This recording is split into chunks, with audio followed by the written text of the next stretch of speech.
Swapping players is one of the most interesting features of Team Photo Composite and very easy to use. You only have to select the first player to be swapped by clicking at the crossed arrow in his icon toolbar, like here.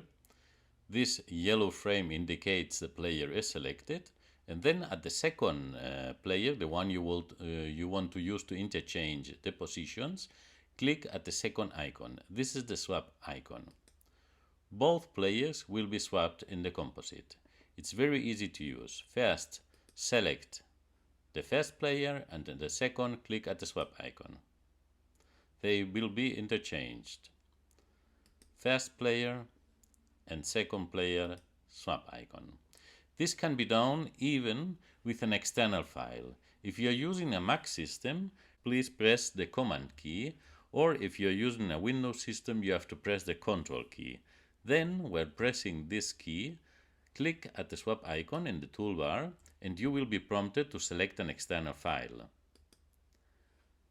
Once selected, the current player in the composite will be swapped with the one from the external file. And they inherit the same position. You can see they are aligned by feet with the rest of the row. Swapping is very easy with Team Photo Composite.